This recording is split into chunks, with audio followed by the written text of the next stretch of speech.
अरे वाह वाह, तरबूजों को खाने में उतना मजा नहीं जितना तरबूजों को नष्ट करने में आ रहा है।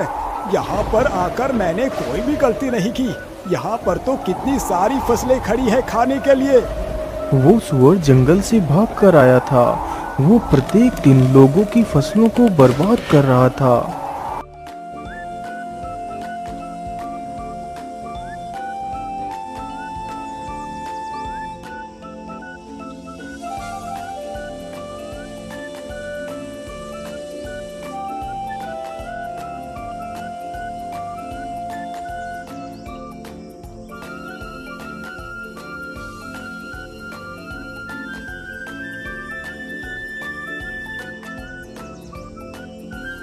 हे भगवान, ये क्या हो गया? मेरे खेत के तो सारे तरबूज उस दुष्ट सुअर ने बर्बाद कर दिए। अब मैं क्या करूंगा? अपना पेट कैसे पालूंगा? इन तरबूजों को बेचकर ही मैं अपना घर चला रहा था, परंतु उस दुष्ट ने मेरा सारा खेत बर्बाद कर दिया।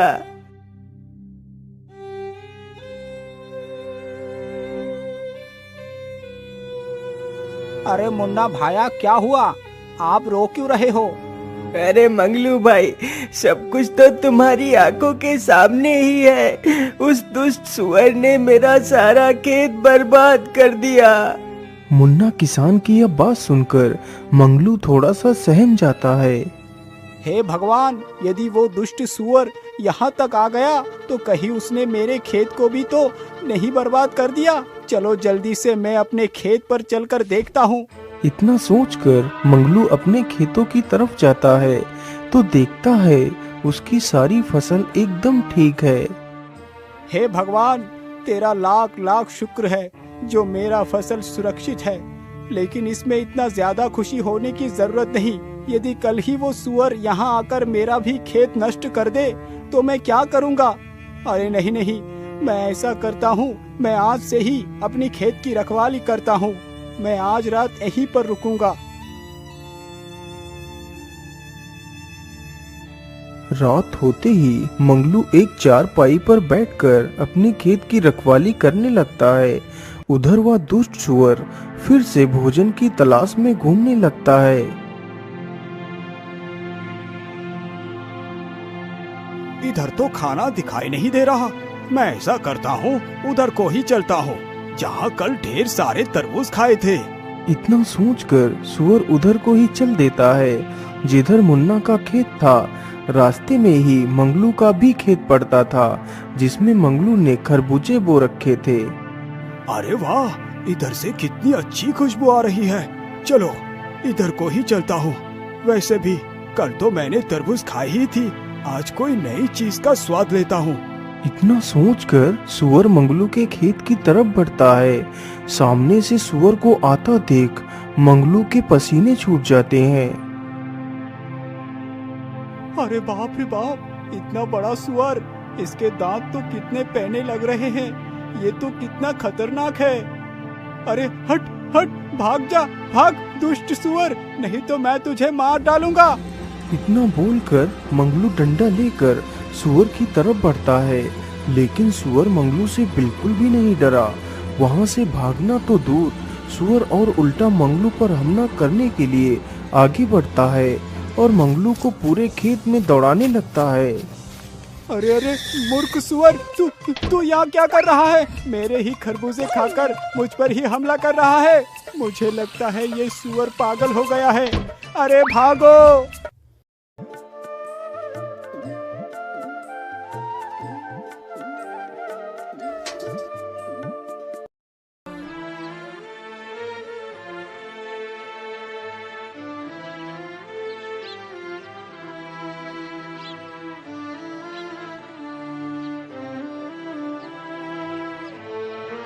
हे भगवान, ये सब क्या हो गया? मेरा सारा खेत उस दुष्ट सुअर ने उजाड़ दिया। अब मैं क्या करूंगा? मैं इस दुष्ट को जिंदा नहीं छोड़ूंगा। अरे मंगलू भाई, उस दुष्ट सुअर का तो आतंक बढ़ता ही जा रहा है। लेकिन मुन्ना भाया, आखिर हम उस दुष्ट जानवर का कर भी क्या सकते हैं? अरे भाई, आप मेरी सलाह मानो। तो हमें महाराज के पास चलना चाहिए, वो हमारी मदद जरूर करेंगे। इतना सोचकर मंगलू और मुन्ना तथा गांव के कुछ लोग राजा के महल में पहुंचते हैं। महाराज, हमारी सहायता कीजिए, हमें बचा लीजिए महाराज। अरे आप लोग शांत हो जाइए, बोलिए आप लोगों की क्या तकलीफ है। राजा के पूछने पर गांव के सभी लोग बारी बारी से राजा को उस सुअर के बारे में बताते हैं। आप लोग शांत हो जाइए।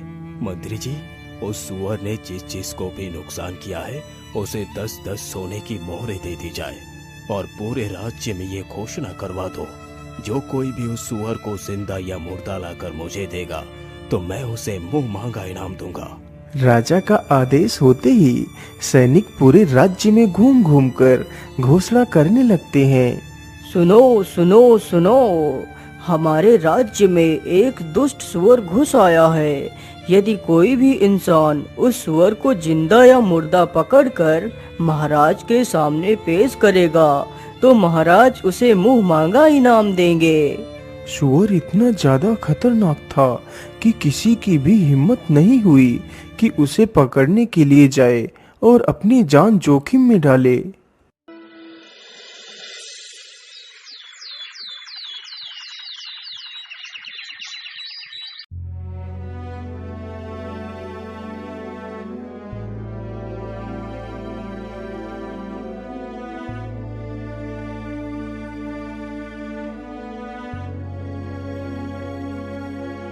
अरे मंत्री जी, क्या आपने राज्य में मेरी घोषणा नहीं सुनाई? अभी तक कोई भी व्यक्ति उस सुअर को पकड़ने के लिए क्यों नहीं आया? महाराज, मुझे क्षमा कीजिए, लेकिन मैंने पूरे राज्य में यह घोषणा करवाई थी।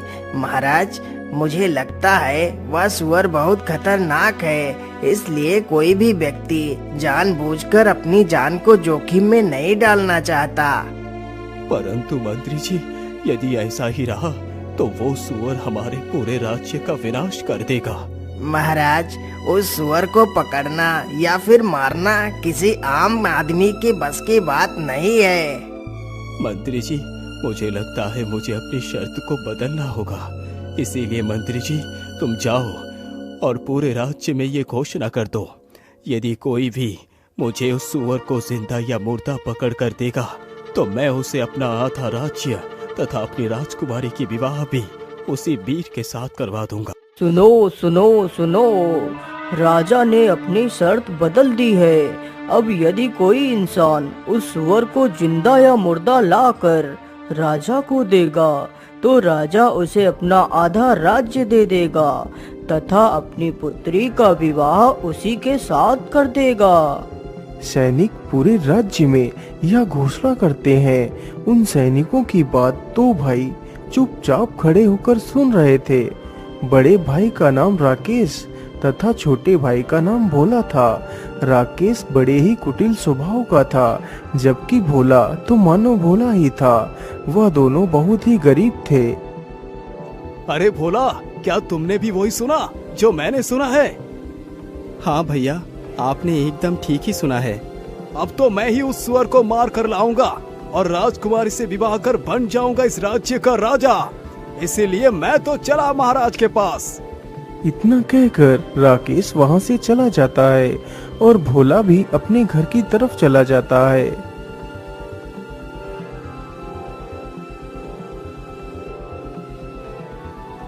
महाराज, मैं लाऊंगा उस दुष्ट सुअर को मारकर। राजकुमारी से तो सिर्फ मैं ही विवाह करूंगा। आप विवाह की तैयारी कीजिए महाराज, मैं जल्द ही वापस आऊंगा। इतना बोलकर राकेश जंगलों की तरफ चला जाता है। उधर उसका छोटा भाई भोला अपने बीमार पिता को सारी बात बताता है। पिताजी, इसके अलावा हमारे पास और कोई दूसरा रास्ता नहीं। ऐसे तिल तिल मरने से अच्छा है कि कोई वीरता भरा कार्य करता हुआ मर जाऊं। पुत्र, तुम ऐसा क्यों बोल रहे हो? तुम अपने आप को ही क्यों कोसते रहते हो? पिताजी, और मैं क्या करूं? एक बेटा होने का मैं कोई भी फर्ज नहीं निभा पा रहा। यदि मैं आपका दवाई भी नहीं ला पा रहा तो मैं कैसा बेटा हूं पिताजी?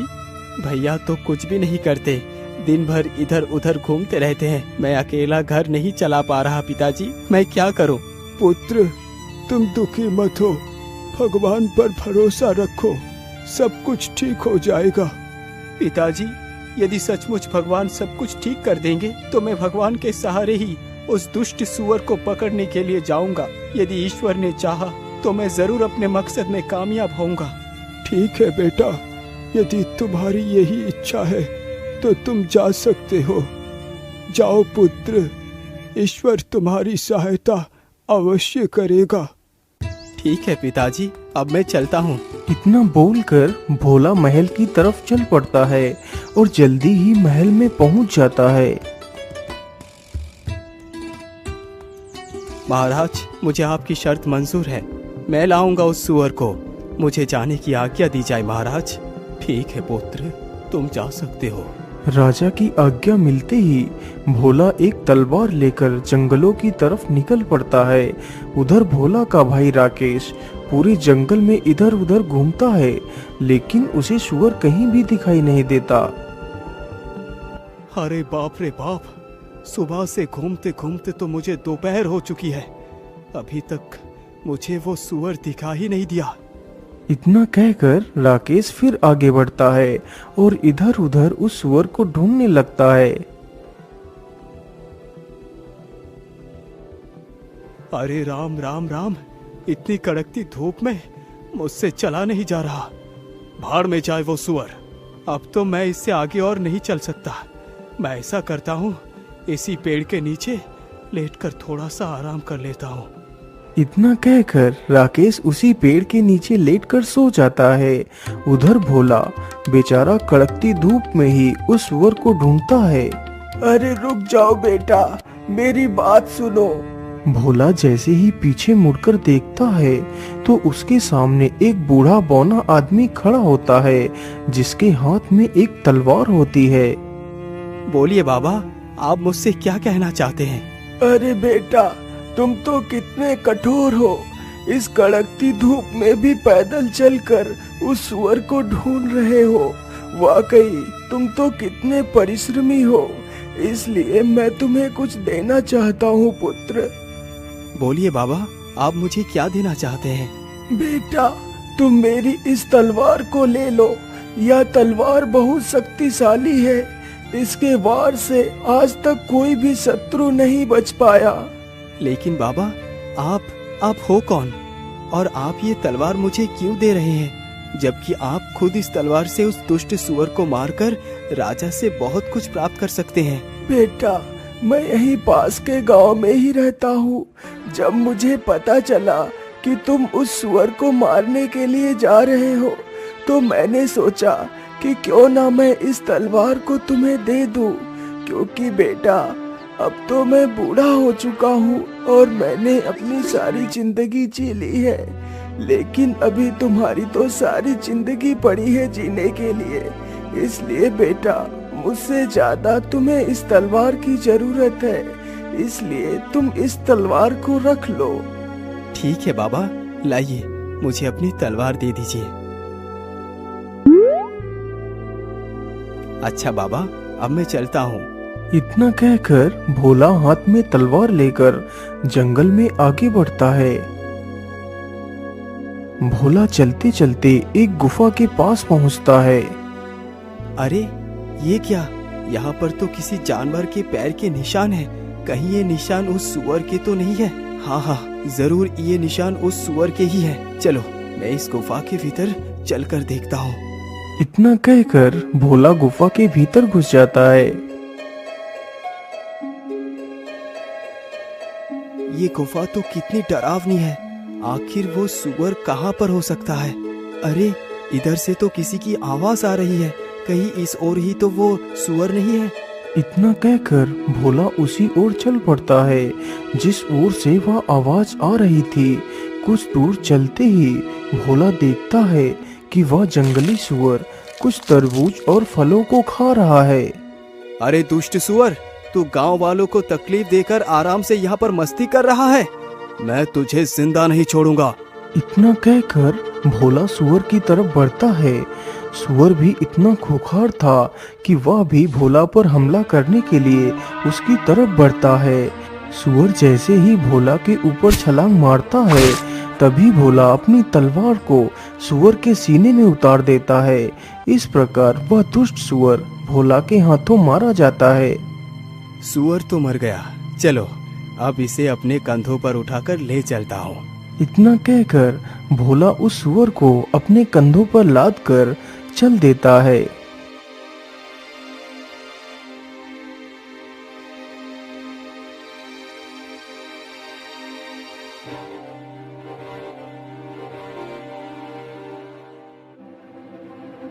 भोला चलते चलते वहीं से गुजरता है जहां पर उसका बड़ा भाई एक पेड़ के नीचे लेटकर सो रहा था। अरे बड़े भैया तो यहाँ पर सोए हुए हैं, चलो मैं उन्हें जगाकर अपने साथ ले चलता हूँ। कहीं किसी जंगली जानवर ने इन्हें यहाँ पर देख लिया तो उन्हें नुकसान भी पहुँचा सकते हैं। अरे भैया उठिए और देखिए, मैं उस सुअर को मार कर ले आया हूँ। भोला के इतना बोलते ही राकेश की आंखें खुल जाती हैं। भोला के कंधों पर उस सुअर की लाश को देखकर राकेश की तो आंखें फटी की फटी रह जाती हैं। अरे भोला, तुमने अकेले ही इस सुअर को मार दिया। तुम तो कितने वीर हो। भैया ये सारा कमाल इस तलवार का है। लेकिन भोला, सारा कमाल इस तलवार का है, वो कैसे? मैं कुछ समझा नहीं। फिर भोला सारी कहानी अपने बड़े भाई को सुनाता है। ओ अच्छा, तो कमाल इस तलवार का है। मुझे कुछ भी करके इस सुअर को हथियाना होगा। यदि ये सुअर को लेकर राजा के पास पहुंच गया तो राजा का आधा राज्य तथा राजकुमारी इसकी हो जाएगी। अरे नहीं नहीं, मेरे जीते जी मैं ये कभी नहीं होने दूंगा। क्या हुआ भैया, आप कहाँ खो गए? अरे नहीं नहीं नहीं भाई, मैं ये सोच रहा था कि तुम इस सुअर का शिकार करके काफी ज्यादा थक गए होंगे। तुम ऐसा करो, इसी पेड़ के नीचे लेटकर थोड़ा सा आराम करो। मैं अभी तुम्हारे लिए कुछ फल लेकर आता हूँ। तुम थोड़ा सा कुछ खा लो, फिर हम घर चलेंगे। ठीक है भैया, जैसी आपकी इच्छा, मैं यहीं पर रुक जाता हूँ। इतना सुनकर राकेश जल्दी ही वहां से चला जाता है।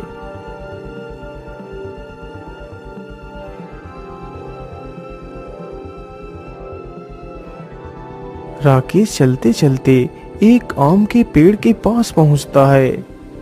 अरे वाह, इसमें तो कितने सारे आम लगे हुए हैं। चलो इसी में से कुछ आम तोड़ लेता हूँ। राकेश तुरंत ही एक पत्थर उठाता है और पेड़ पर फेंकता है तो कुछ आम टूटकर नीचे गिर जाते हैं।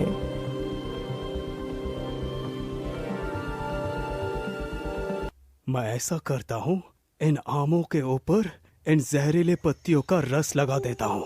भोला जैसे ही आम खाएगा तो उसका काम तमाम हो जाएगा।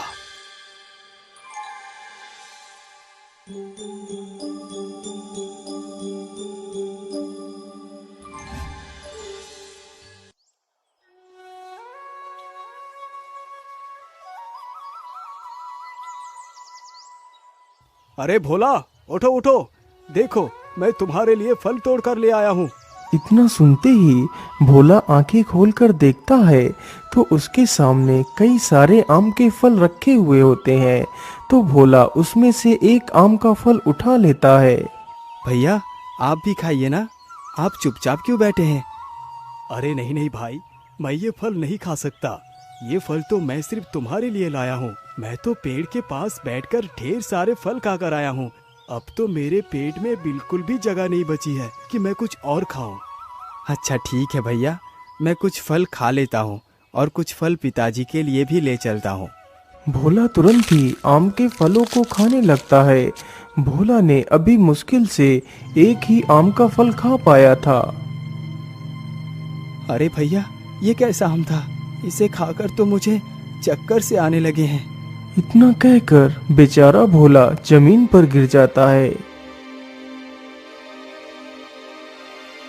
अरे वाह वाह, भोला तो गया काम से। अब तो मैं बनूंगा राजा। चलो मैं ऐसा करता हूँ, इसकी लाश को कहीं दूर झाड़ियों में दफना देता हूँ।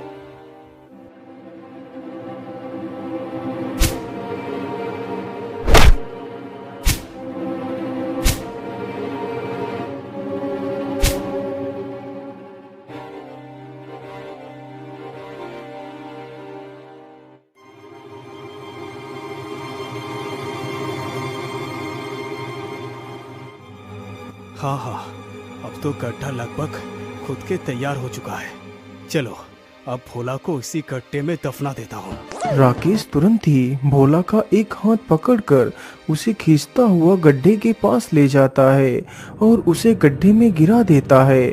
फिर उसके ऊपर मिट्टी डालने लगता है। कुछ देर में ही राकेश ने भोला को मिट्टी से ढक दिया।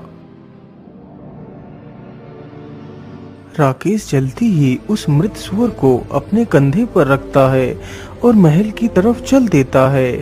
राकेश चलते चलते जल्दी ही महल में पहुंच जाता है। राजा राकेश के कंधे पर लदे उस सुअर को देखकर आश्चर्य में पड़ जाता है। आखिर इसके जैसा मूर्ख और घमंडी इंसान मेरा दामाद बनेगा? यदि मैंने अपना राज्य इसके हाथों में सौंप दिया तो मेरे सारे राज्य का विनाश ये खुद ही कर देगा। अब क्या करूं? मैं अपने वचन से पीछे भी नहीं हट सकता। क्या हुआ महाराज, आप किस चिंता में डूब गए? आपने अभी भी विवाह की तैयारी नहीं की? अरे बेटा, मैं तुम्हारा विवाह अपनी पुत्री से अवश्य कराऊंगा, लेकिन अभी नहीं।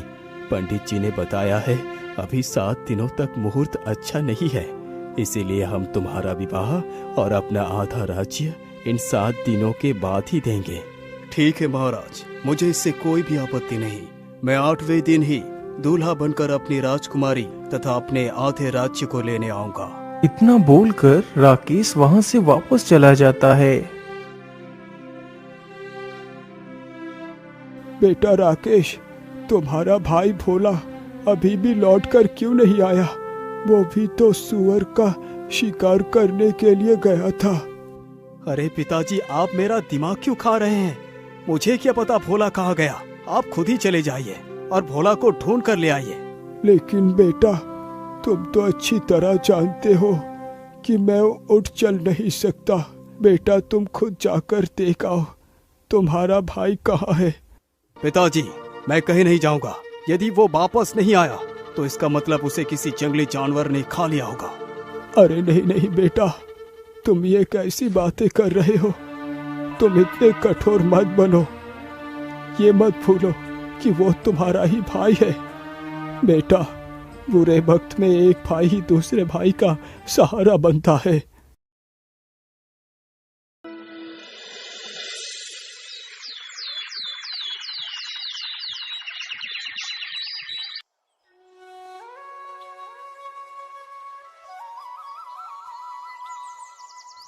महाराज, 7 दिन तो गुजर गए।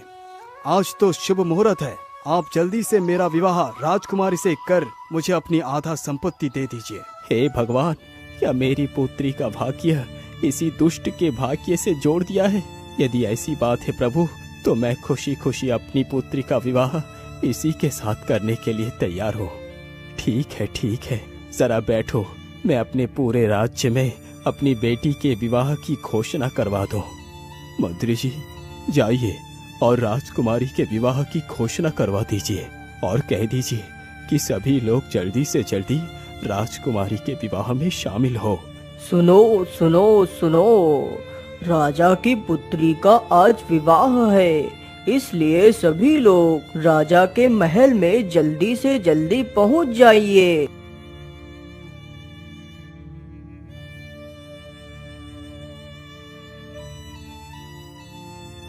रुक जाइए पंडित जी, ये विवाह नहीं हो सकता। अरे भोला बेटा, तुम कहां से आ गए? तुम तो मर गए थे। नहीं महाराज, मैं मरा नहीं, लेकिन मुझे मारने की पूरी कोशिश की गई थी। लेकिन भोला, तुम्हें किसने मारने की कोशिश की? बताओ मुझे। महाराज, मुझे मारने वाला कोई और नहीं बल्कि मेरे बड़े भैया ही है। लेकिन भोला, तुम इतने दिनों से थे कहाँ? फिर भोला अपनी सारी कहानी वहां पर खड़े सभी लोगों को सुनाने लगता है।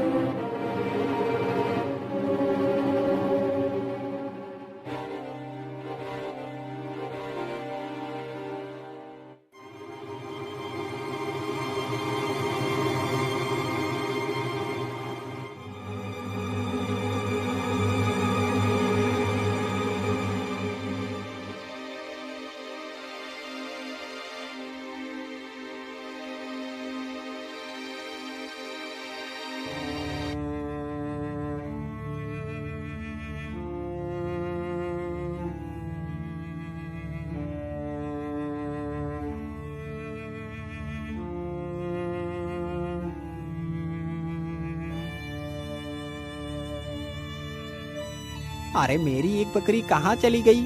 अभी तो मेरी दोनों बकरियां यहाँ पर घास खा रही थी, लेकिन अचानक से कहाँ चली गई?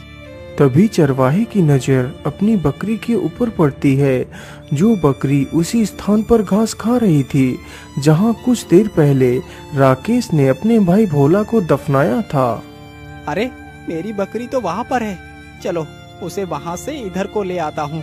इतना कहकर चरवाहा अपनी बकरी को हाँकने के लिए जाता है तो देखता है कि वहाँ पर ताजी मिट्टी खुदी हुई पड़ी है। उसी मिट्टी के भीतर से एक हाथ बाहर निकला हुआ है। राकेश ने जल्दबाजी में अपने भाई को दफनाया था तो उसका एक हाथ मिट्टी के बाहर ही रह गया था। यह देखकर तो चरवाहा काफी डर जाता है।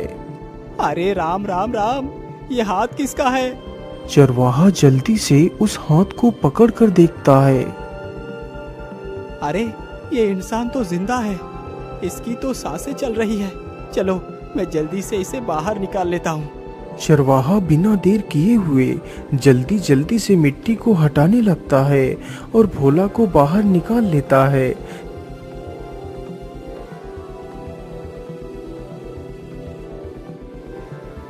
अरे भाग्यवान, तुम जरा इसका ध्यान रखना, मैं अभी वैद्य जी को बुलाकर ले आता हूँ।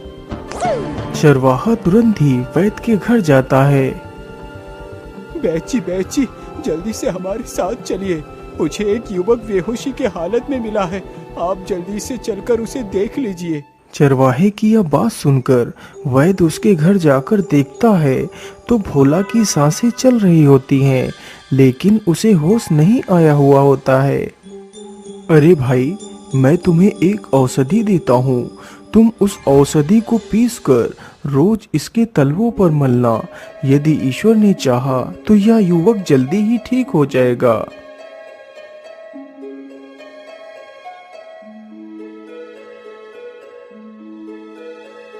वह चरवाहा प्रत्येक दिन उस औषधि को भोला के तलवों पर मलता रहता है, शायद इसी उम्मीद में कि भोला को होश आ जाए।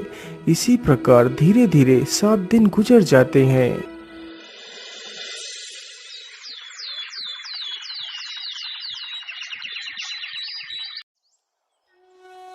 अरे भाग्यवान, तुम कहाँ हो? तुम कहाँ हो भाग्यवान? अरे क्या हुआ? आप इतना हाँफ क्यों रहे हैं? बताइए क्या बात है? अरे भाग्यवान, आज राजा की पुत्री का विवाह है और जिसके साथ राजकुमारी का विवाह होने जा रहा है उसका नाम राकेश है। तुम जल्दी से तैयार हो जाओ, हमें अभी निकलना है। उन दोनों पति पत्नी की यह बातें जब भोला के कानों में पड़ती हैं तो उसे होश आ जाता है। अरे भाग्यवान, देखो इसे होश आ गया, हमारे मेहनत रंग लाई। भाग्यवान, तुम कौन हो युवक, और तुम्हारा क्या नाम है? फिर भोला अपनी सारी दास्तान उस चरवाहे को सुनाता है। तो इसका मतलब धन के लालच में आकर तुम्हारे भाई ने ही तुम्हें मारने की कोशिश की।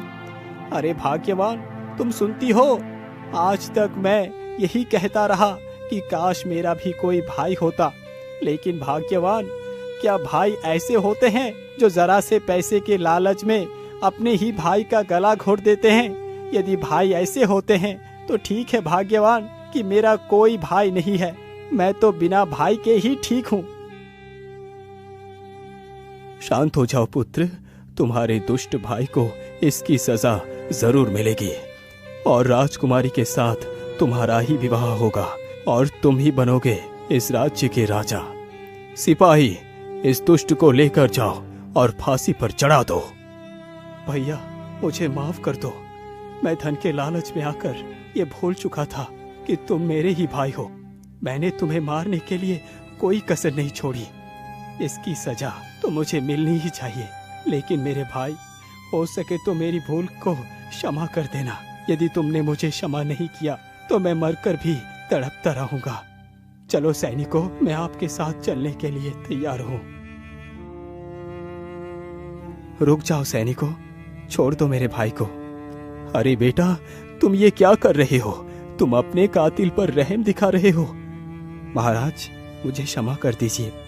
मैं मानता हूँ कि मेरे भाई ने जो भी किया है वो बहुत गलत था, लेकिन उसने अपनी गलती को स्वीकार लिया है। महाराज, जो गलती उसने की वो गलती मैं नहीं कर सकता। अपने आंखों के सामने ही अपने भाई को मरता हुआ भला कौन देख पाएगा। यदि मेरे साथ मेरे भाई ही नहीं रहा तो ये राज्य पाठ धन संपत्ति किस काम की। इसीलिए महाराज, मैं आपसे विनती करता हूँ कि आप मेरे भाई को क्षमा कर दीजिए, उसे बख्श दीजिए महाराज। भोला, तुम महान हो भोला। तुम मेरे आधे राज्य नहीं बल्कि तुम्हें पूरे संसार का राजा बना दिया जाए तो वो भी गलत नहीं होगा। तुम एक राजा बनने के योग्य हो, इसीलिए तुम्हें आज से ही अपने राज्य का राजा घोषित करता हूँ। फिर बड़े धूमधाम से भोला का विवाह राजकुमारी के साथ कर दिया जाता है और भोला को ही उस राज्य का राजा बना दिया जाता है।